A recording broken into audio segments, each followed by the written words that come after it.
example, a manufacturer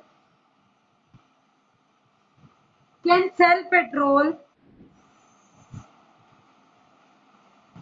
एक manufacturer है जो सेल कर रहा है petrol, petrol operated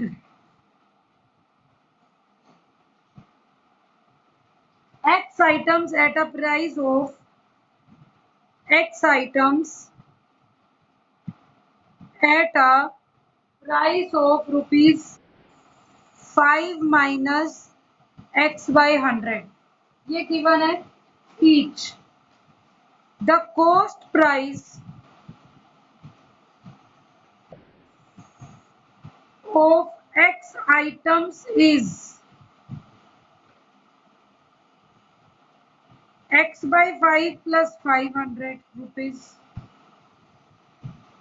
Find number of items. Find number of items he should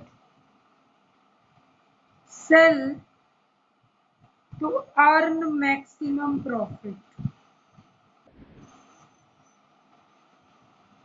अब ऐसे ऐसे क्वेश्चन आएंगे जो डेली लाइफ के जैसे क्वेश्चंस हैं कि एक मैन्युफैक्चरर है, उसके पास मैन्युफैक्चरर पेट्रोल ऑपरेटेड कुछ एक्स आइटम्स है उसके पास एट अ प्राइस ऑफ, इस क्वेश्चन में एक ही कंफ्यूजन कर रखा है जो बच्चे ध्यान से नहीं पढ़ते। एक्स आइटम्स का सेलिंग प्राइस ये है, ईच इसका मतलब एक का प्राइस ये है, but cost price of x items is, ये सारी एक्स आइटम्स का कॉस्ट प्राइस है। ये तो मान लो आपने 10 आइटम ली तो ये 10 की 10 आइटम का कॉस्ट प्राइस है, बट अगर सेलिंग प्राइस देखूं तो ये एक का है, 10 से मल्टीप्लाई करने पर 10 का आएगा। तो हमें ये चीज देखनी है और ये कह रहा है कि प्राइस कितना करे कि सो दैट आपका क्वेश्चन में प्रॉफिट मैक्सिमम आ जाए। तो हम कैसे डिनोट करेंगे, लेट कैसे डिनोट कर सकते हैं बेटा, SX be selling price of x items, सभी को बेचेगा तभी प्रॉफिट लेगा, and C x be cost price of x items. हमने मान लिया एफ उसका टोटल सेलिंग प्राइस है और सी एक्स उसका टोटल कॉस्ट प्राइस है। तो यहाँ पर एस एक्स की वैल्यू क्या है, सेलिंग प्राइस सबका, लेकिन आपको क्या दिया हुआ था, सेल ईच। तो एक्स आइटम्स का प्राइस कैसे बनाओगे, x multiply 5 minus x by 100। X items है और एक का ये प्राइस है तो ये सेलिंग प्राइस आ गया। कॉस्ट प्राइस कितना है, वो टोटल ही यही गिवन है, इसने कहा है cost price of x items is, इसको दोबारा एक्स से मल्टीप्लाई मत करना, मिस्टेक हो जाएगी, ये टोटल ही दिया हुआ है।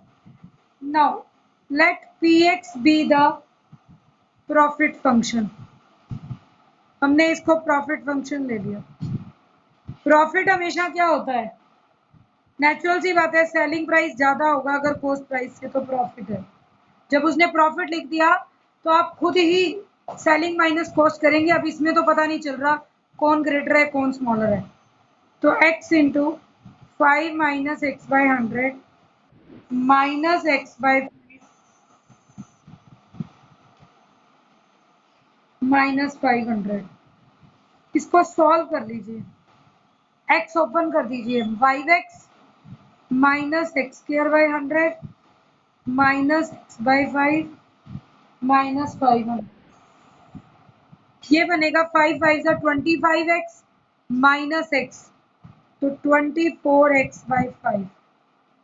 एक तो ये आ गया minus x square by 100 minus, और सॉल्व ना कीजिए, इसको एज इट इज रहने दीजिए, दिस इज फंक्शन p। अब अगर मुझे for profit to be maximum, मुझे dp बाय dx निकालना है और 0 पुट करना है। This implies what is dp by dx, x का डेरिवेटिव 1, तो 24/5। एक्स स्क्वायर का डेरिवेटिव 2x/100, 500 कांस्टेंट है, इसका derivative 0। This is equal to, ये कट होके 50 हो जाएगा। 24/5 is equal to x/50। This implies x is equal to 50 multiply में ले जाओ, 24 मल्टीप्लाई 50/5, 10, x इज 240। अगर वो 2x आइटम्स माना था, 240 आइटम्स सेल करता है तो उसे प्रॉफिट होगा, लेकिन मैक्सिमम की गारंटी अभी भी नहीं आई। हमारा सेकंड पार्ट बच गया, d² p/dx। इसी का डबल डेरिवेटिव, 24/5 का डेरिवेटिव 0, माइनस 2x/100 का derivative -2/100, which is equal to -1/50 negative. तो x डालने की जरूरत ही नहीं पड़ी, ऑलरेडी नेगेटिव है, तो सभी x पर नेगेटिव रहेगा।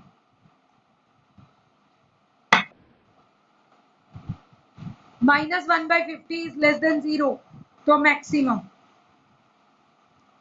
Thus profit is maximum when manufacturer sells 240 items। अगर वो 240 आइटम सेल करता है तो उसका प्रॉफिट मैक्सिमम हो जाएगा। नेक्स्ट 14th एग्जांपल लास्ट है, 5 minutes I will take your more. इस 14th एग्जांपल में दिया हुआ है, अब मैगजीन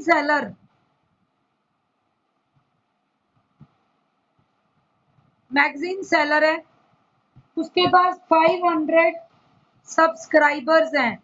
सब्सक्राइबर का मतलब खरीदने वाले जो उसकी मैगजीन लेते हैं, सब्सक्राइबर्स हैं जो उसे पढ़ते हैं। And collect annual subscription charges of ₹300 पर सब। ये उसके सब्सक्राइबर है, और एनुअल चार्ज वो कितने लेता है? एनुअल चार्ज ₹300 पर सब्सक्राइबर। एक सब्सक्राइबर से 300 रुपए चार्ज करता है वो मैगजीन के। She proposes to increase the annual subscription charges, and it is believed that for every increase of ₹1, one subscriber will discontinue। अब एक तरीका बनाया, उसने कहा कि वो मैगजीन सेलर जो है शी इंक्रीज कर रही है वो, तो उसने क्या बोल रहा है कि for every increase of ₹1, one subscriber will discontinue। इसका मतलब क्या हुआ? जब जब ₹1 बढ़ाएगा तो एक सब्सक्राइबर कम हो जाएगा। अगर 300 रुपए एनुअल चार्ज है, 301 करते ही 499 सब्सक्राइबर रह जाएंगे। 302 रेट बढ़ाते ही 302 रुपए करते ही सब्सक्राइबर 498 रह जाएंगे। लेकिन उसे लॉस नहीं होगा। कब नहीं होगा, यही चीज बतानी है। कितना ऐसा करे, कितने रुपीस बढ़ाए कि उसके सब्सक्राइबर डिसकंटिन्यू भी होंगे, कम भी हो जाएंगे, लेकिन उसकी मेहनत भी तो कम होगी। एक 500 लोगों तक डिलीवरी पहुंचाना, और एक सब्सक्राइबर कम है, रेट बढ़ा दिया, लेकिन जितने ले रहे हैं उसको बेनिफिट हो रहा है। उसको कम लोगों की टेंशन रहेगी कि इतने लोगों को ही मटेरियल पहुंचाना है, तो वहां पर उसे कहीं प्रॉफिट भी दिखेगा। तो वही चीज फाइंड आउट करनी है कि what increase will bring maximum income to her, what increase will bring maximum income to her। कैसे मैक्सिमम इनकम आएगी उसको?